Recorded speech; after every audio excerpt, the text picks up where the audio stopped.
At the very furthest reaches of the ancient Night Elf Empire, between Ashenvale Forest and the grey and dreary Zoram Strand, there was once a massive temple to Elune. The Sundering sent much of the temple complex deep below the ground, in the treacherous, waterlogged caverns that linked the fragments of this once holy place, or what we now call Blackfathom Deeps. I'm Shuppzy, and today in Warcraft Space and Story we're going to see how a series normally known for its vibrancy and larger-than-life scale, even in its darker moments, uses game design and lore to really create a sense of eerie bleakness and dread, and make it interesting. While other dungeons have varied wildly in terms of level range over the years, Blackfathom Deeps has remained fairly consistently in the mid-level 20s, and its design reflects that. A step up in danger and risk from something like the Wailing Caverns, but not quite the right time to drop big story bombs like in Uldaman. It's also decently accessible to both factions, with the Orbitine Harbour quite close in Darkshore, though you are still looking at least 10 minutes of running, no mount yet remember, without any nearby flight paths. For a large temple so close to Night Elf lands, it's interesting how little we know about this place's history. The best guess is that its name was once Lothar Lazal, or Seed of the Sky, as per the Resto Shaman's artifact lore. And while of course a temple to Elune, it was also used as a sort of zoo/holiday spot by the Highborn and Ajara herself, which might explain the Sentinels' lack of interest in it, and why the Naga seem to gather here. One more thing before we really kick off though, if the idea of a sunken temple to Elune corrupted from its original purpose and used as a seat of power for an ancient evil sounds somewhat familiar, then it's likely you've been reading recent news about the Tomb of Sargeras. I wouldn't normally mention that, corrupted temples are a dime a dozen, but with the revelation that the tomb is going to feature water sections, Naga bosses, and some old god story threads, I wouldn't be surprised if more than a few similar elements emerge between these places. The pre-dungeon for Blackfathom Deeps is notable for a few things. A slow, spiralling descent leads us through a small pool and into these caverns, where the colours around us become incredibly muted, except for the light of these wisps, which gives anything near them a sort of otherworldly blue glow, similar, and probably intentionally so, to the light from aquarium windows. These roots which the wisps are floating around are interesting in and of themselves. The trees of Ashenvale are too far to have roots this deep in the coast. They're most likely from Nordrassil, the world tree on Mount Hyjal, which of course was where Warcraft 3 ended. It's worth remembering that all the way until Cataclysm, Hyjal itself was inaccessible, and all the zones of Northern Kalimdor skirted around its edges, always teasing the fate of the World Tree after the Third War. Another major factor of the pre-dungeon is that it is long. With no major changes in the space around you and repetitive 1 or 2 mob pulls, it becomes easy to almost lose track of time and feel like you've been working your way through the caverns forever, when all of a sudden you turn a random corner and bam, there's the instance portal. It's a surprise certainly, and I'll admit I backed up for a second on an earlier run through, but given how toned down near everything about this dungeon is, especially in its original form, it does fit for the instance portal to be just sort of there. Like in basically all dungeons nowadays, the quest givers are located at the start. 2 earthen ring trolls for Horde players and a small group of sentinels for the Alliance. One thing I do appreciate is that they're here for more than just convenience's sake, as they provide the lore motivation to go through this dungeon, with the story of their near escape from cultists attempting to sacrifice them to a being known as Akumai. And here is where the 2 Blackfathom Deeps diverge. For the most part, what I've said thus far applies to both the original design and the Warlord's revamp of this dungeon. In a lot of ways they do remain mirrors of each other, telling ultimately very similar stories, with the new drawing a lot upon the old. In the original dungeon though, the enemies in here were a mix of Naga, Murlocs, Satyr and Twilight Hammer cultists. Come Warlords however, the remnants of the Twilight Hammer after their failure in Cataclysm have fled to this place, killing off all the Naga in a hostile takeover from their uneasy allies and effectively starting from scratch, with the empowerment of another powerful old god minion. I almost want to call the current version of the dungeon the epilogue to Cataclysm. There's a lot more visual representation of the slavery and sacrifice being done by the Twilight's Hammer in the modern version, which helps make the place more dynamic and narrative focused, with a clear and consistently reinforced message of stop these guys, compared to the original, which was more in a way I suppose ambient and atmospheric. An example of that difference is this little event here, where we watch Executioner Gore, a later boss in the dungeon, throw slaves into the hungry jaws of a pack of deep-sea murlocs. The resulting tornado of blood and meat is fairly visceral and gives us a real reason to want to chase Gore down. A short swim leads us to one of the most memorable aspects of this dungeon, jumping across the ruins. The path itself is very simplistic, but there's an interesting choice between two jumps on the middle platform, where the jump that seems the quickest is just wide enough to be effectively impossible and cause you to fall into potentially more enemies in the water below. It's an early and altogether fairly gentle reminder that dungeons aren't always nice places, shocking as that may be. A short path after the jumping puzzle leads us to this larger cavern, where our attention is drawn to the ball of lightning and the massive figure flailing because of it in the distance. As we approach, we see the Twilight cultists ripped apart and find ourselves standing face to face with the first boss, Gamura. These boss introduction moments are really cool because they flesh the boss out more than just having them stand there and talking would, and also works to build a visual understanding of the story at play in the dungeon, without necessarily having to know the lore to get it. As to Gamura himself, he's been here since this was an active temple, and has done his best to resist the corruption, but millennia of old god influence and torture were unfortunately too much for him, and so he now has to be put down. I also wish I had more to say about Pabura we see hanging out in the back there, but as far as I can tell, he just exists so hunters can use that turtle model, as opposed to the dragon turtle that his dad was changed to.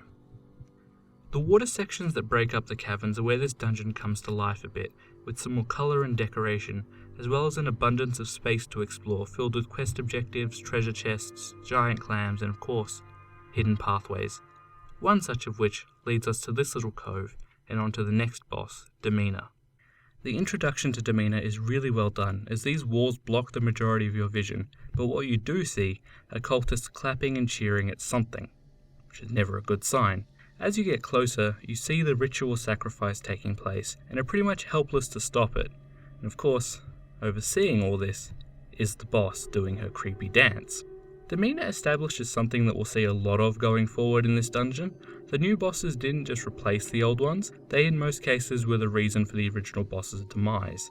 In this case, Demeanor sacrificed her predecessor, Lady Sarves, for not being devoted enough to the cause, because Sarves worked to create magical charms and shields to protect the cultists from being near Akumai, while Demeanor, we're told, personally hand-feeds the monster.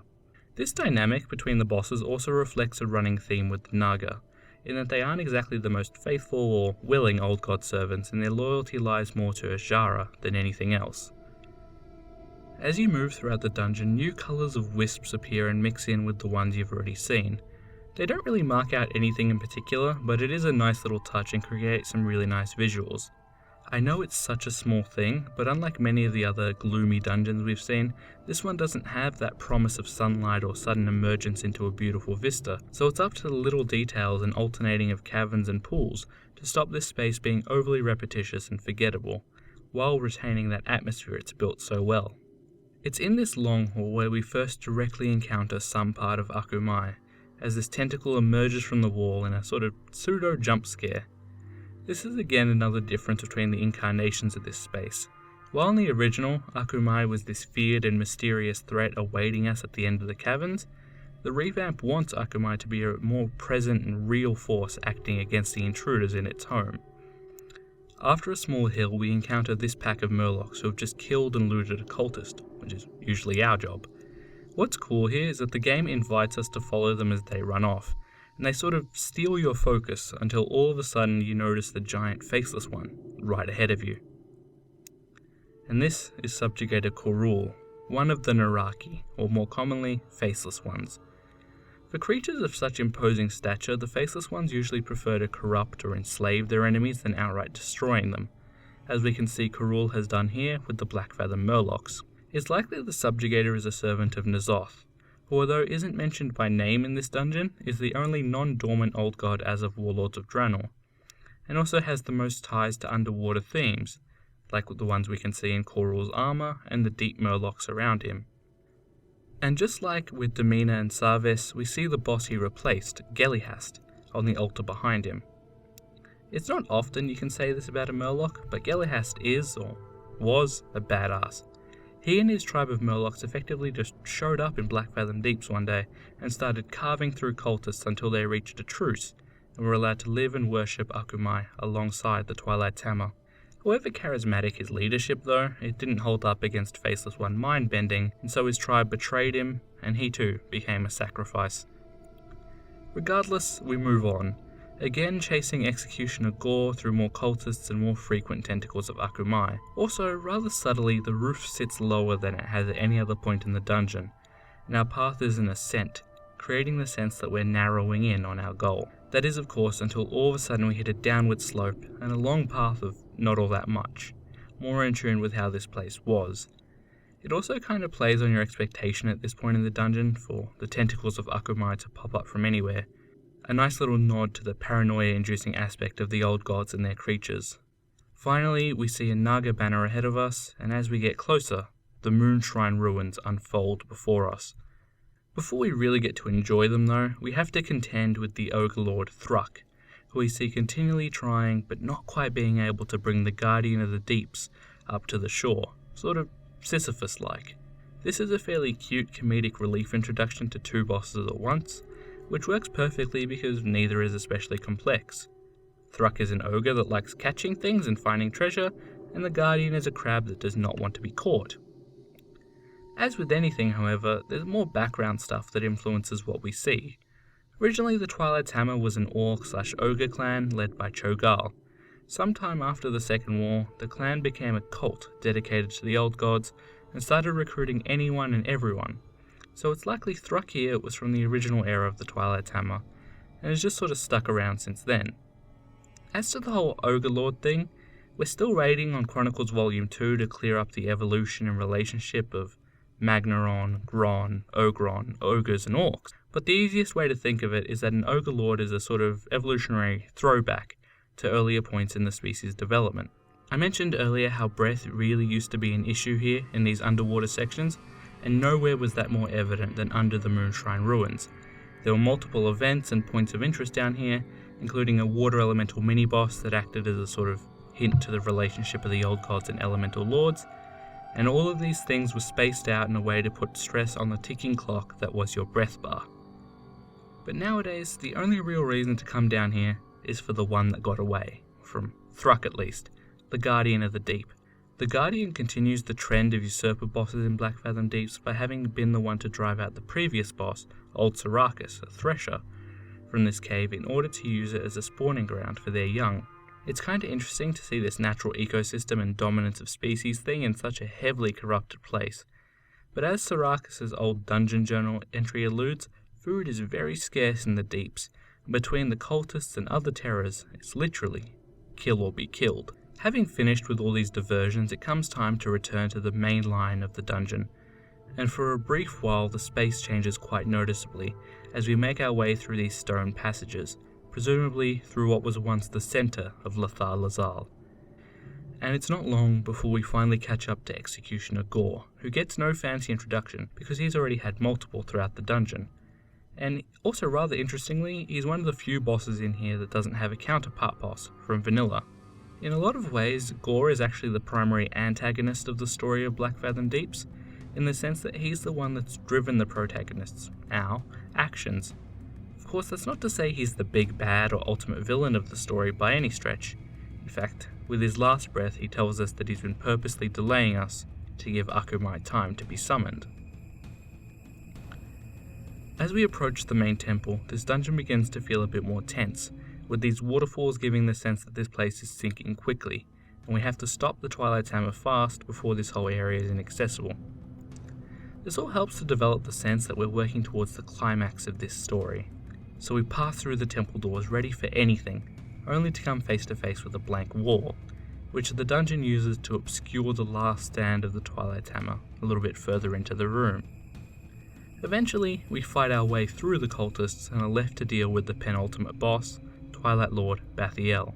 So Bathiel is what's known as an elemental ascendant, basically humanoids infused with both elemental and old god power, and forever twisted into a terrifying, mismatched monstrosity. Specifically, Bathiel is a water ascendant, which of course suits the dungeon. It's also likely he's one of the last of his kind, and so makes sense as the leader of the remnants of the Twilight's Hammer. And continuing the usual pattern of the dungeon, he was the one to depose the previous Twilight Lord, Kelrus, and feed him to Akumai, which is ironic because Kelrus's lore was all about becoming immortal through Akumai. With the Twilight Lord dead, we're invited to interact with this ominous-looking flame. As to the flame itself, there were originally 4, and interacting with them would summon a fairly nasty pack of trash. So much like the jumping section way back at the beginning, they were another lesson in patience and planning, because it was very easy to be overwhelmed. Nowadays, however, there's just the one, and interacting with it causes the room to shake violently as the doors open and the old gods themselves speak to you, which serves as Akumai's boss introduction. The final room, appropriately named Akumai's Lair, is a real point of contrast between the two versions of this space. As we can see in the modern version, tentacles pop up from everywhere as rocks fall from the cave roof, and we're guided towards something we can't quite see yet. Whereas originally, there were inexplicable turtles in here, and Akumai was a giant hydra that patrolled this space.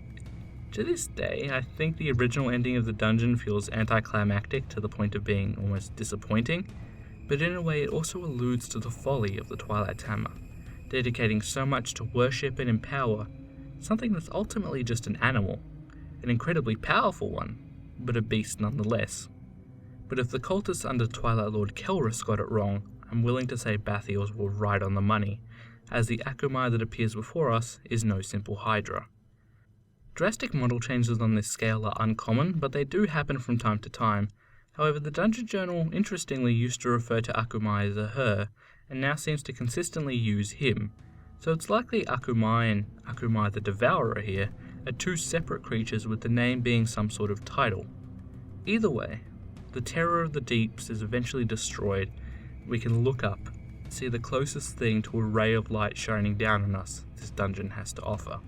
And so closes the story of Blackfathom Deeps, a long and often quite somber journey deep underground to a place of brutality and evil that feels so far away but in truth is dangerously close and poised to grow into a massive threat if not checked. Anyhow, I've been Shuppzy, and that was the story of the space and how the space has told a story.